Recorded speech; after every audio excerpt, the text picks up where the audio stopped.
দুপুরে এক প্লেট সাজানো ভাত পাওয়া যায়, সাথে 2 পিস দেশি মুরগির গোশত পাওয়া যায়। তাহলে কি আর কিছু লাগে বলেন? এর থেকে শান্তি আর কিছুই মনে হতে পারে না। আসলে পেট শান্তি তো দুনিয়া শান্তি, তাই না? আসসালামু আলাইকুম, সাধারণ পাকশাক থেকে আমি তাসলিমা বলছি। কেমন আছেন আপনারা সবাই? আপনারা দেখতে পারতেছেন আমি আজ একটি নতুন রেসিপি নিয়ে এসেছি। হ্যাঁ, এটা একটা দেখতেছেন রাতা মুরগি, দেশি ঘরে পালা একটা মুরগি। তাকে এখন আমরা জবাই করব। দেখতে খুবই সুন্দর ছিল মুরগিটা, এক ভাবির থেকে কিনছিলাম। তো যাই হোক, তাকে এনেছি খাওয়ার জন্য, জবাই তো করতে হবে। তো কথা না বাড়িয়ে চলে আসি কাজে।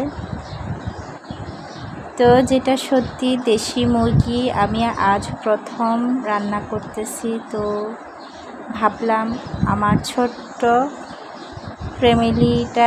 ফ্যামিলির সাথে শেয়ার করি। এখন তো আপনারাই আমার ফ্যামিলি, পরিবার সদস্য, তাই আপনাদের সাথে শেয়ার করতে চলে আসছি। তো এখানে আমি মুরগিটা বেছে কেটে নিয়েছি।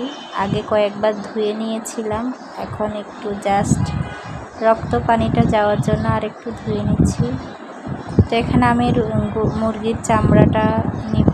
এই দেশি মুরগির চামড়া সহ খেতে ভালো লাগে। তো রানগুলোতে মাঝখানে আমি একটু কেটে দিয়েছি যেন মশলাটা ঢুকে। আজ আমি এই মুরগিটা খুবই কম মশলায় রান্না করব। আসলে আমরা কিছু নতুন রাঁধুনি মনে করি মশলা বেশি দিলে খাবারের টেস্টটা ভালো হয়। এটা ভুল ধারণা। মশলাটা পরিমাণ মতো হতে হয়, কম হলে খাবারের টেস্টটা ভালো হয়। তো এখানে আমি এলাচ, দারচিনি, লবঙ্গ অল্প কয়েকটা নিয়েছি, সাথে শুকনা মরিচ, পেঁয়াজ, টমেটো ব্লেন্ডার করে নেব। তো এদিকে চুলায় আমি চলে আসছি।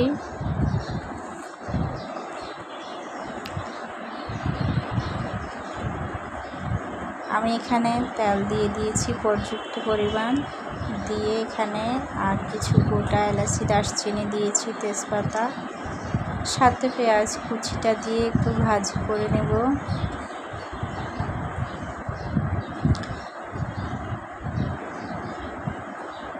আমার ভিডিওতে যারা নতুন আসছো প্লিজ সাবস্ক্রাইব করে আমাকে বন্ধু করে নেবে, আর বেল বাটনটা অন রাখবা যেন পরবর্তী নতুন ভিডিওটা আগে তোমাদের কাছে যেয়ে পৌঁছায়। তো এখানে আমি পেঁয়াজটা হালকা ভাজি করে রসুন, আদা দিয়ে দিয়েছি। সব কিছু আমি পরিমাণ মতো দিচ্ছি, কোনো কিছু বেশি দিচ্ছি না। তারপরে লবণ দিলাম, দিয়ে একটু মিশিয়ে নিলাম। আসলে আমি যখন আগে এটা নতুন রান্না করতাম তখন ভাবতাম যে মশলা বেশি দিলে টেস্ট হয়, স্বাদ হয়, কিন্তু না, ভুল ছিলাম আমি। তো এখানে আমি হলুদের গুঁড়া দিয়ে দিয়েছি,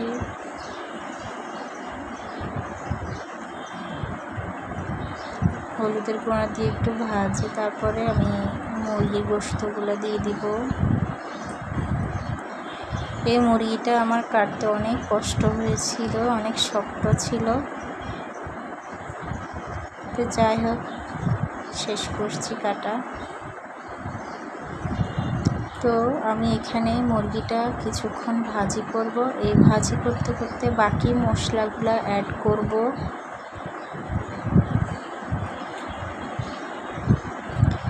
তো আমার ভিডিওগুলো কেমন লাগে আপনাদের থেকে জানাবেন। আপনাদের সুন্দর কমেন্টসগুলো পড়তে খুব ভালো লাগে, আর এই কমেন্টসগুলো পড়ি পরবর্তী ভিডিও বানাতে আগ্রহী হই। তো এইভাবে পাশে থাকবেন। তো এখন যে মশলাটা আমি পেস্ট করেছিলাম, ব্লেন্ডার করেছিলাম, ওটা দিয়ে দিয়েছি। আর এখানে আমি একটু গরম মশলা দিব, আর মশলার ভিতরে আর কোনো মশলা অ্যাড করব না আমি। জিরা গুঁড়া, ধনিয়া গুঁড়া এগুলো কিছুই অ্যাড করব না, জাস্ট এতটুকুই মশলা। আপনারা ট্রাই করে দেখবেন, কম মশলায় খুবই টেস্ট হয় সব কিছু। এখানে আমি মরিচের গুঁড়া দিয়ে দিয়েছি, দিয়ে আর একটু ভাজবো। এটা মানে তেলের উপরে ভাজা হচ্ছে, মানে এক পর্যায়ে প্রথম কষানোটা হয়ে যাচ্ছে। তো একটু ঢেকে কিছুক্ষণ এভাবে রান্না করব। যখন তেলটা গায়ে চলে আসবে, নিচে লেগে যাচ্ছে আর ইয়ে করা যাচ্ছে না, তখন এই পর্যায়ে গরম পানি দিব কষানোর পানির জন্য। বারবার পানি দিবেন না, তাহলে টেস্টটা নষ্ট হয়ে যাবে। একবারে কষানোর পানিটা দিয়ে দিবেন। তো আমি এখানে একবারে কষানোর পানিটা দিয়ে দিয়েছি। এখন কিছুক্ষণ জোরে আঁচে রান্না করে নেব।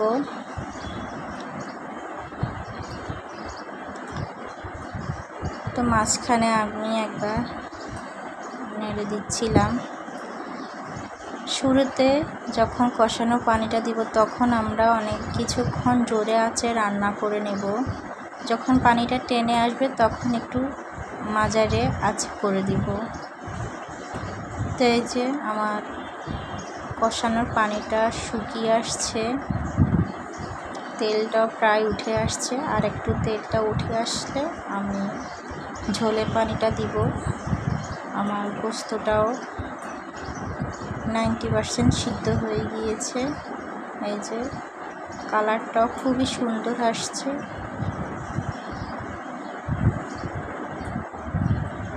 তো এই যে আমি এখন ঝোলের পানি দিয়ে দিয়েছি। ঝোলের পানিটা দিয়ে ভালো করে মিশে এখন আবার কিছুক্ষণ জোরে আঁচে রান্না করব। মিশিয়ে ঢেকে দিব, কিছুক্ষণ জোরে আঁচে রান্না করে নেব। তো আমার ভিডিওতে যদি কোনো কিছু ভুল হয়ে থাকে, ক্ষমা দৃষ্টিতে দেখবেন।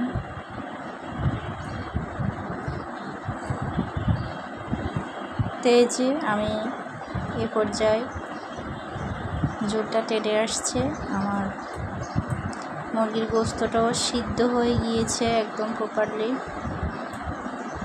আর ঝোল হালকা একটু কমাবো। এখন আমি একটু মিডিয়াম লো আগুনে, একদম লো আগুনে করবো। যখন তেলটা এরকম উঠে আসবে, আমি চুলার আঁচ বন্ধ করে নেব। তো এই যে আমার দেশি মুরগিটা অল্প মশলায় রান্না হয়ে গিয়েছে। দেখলেন অল্প মশলায় রান্না, কত সুন্দর কালার আসছে, খেতে ভীষণ মজা হয়েছে। আমি তো প্রথম রান্না করেছি দেশি মোরগ। তো দেশি মুরগি প্রথম রান্না করে আমি নিজেই অবাক হয়ে গিয়েছি, অনেক ভালো হয়েছে। দেখতে যেরকম লোভনীয় দেখাচ্ছে, খেতেও ভীষণ মজা হয়েছে। এই অল্প মশলায় আমার দেশি মুরগি রান্নাটা। তো সবাই তো অনেক রকম রান্না করেন, আমার মতো একবার ট্রাই করবেন, ভালো লাগবে আপনাদের। তো এই যে প্লেটটা একটু সাজিয়ে দিয়েছি। তো আজ এই পর্যন্ত, কীরকম হলো জানাবেন। অন্যদিন অন্য ভিডিও নিয়ে হাজির হব। আল্লাহ হাফেজ।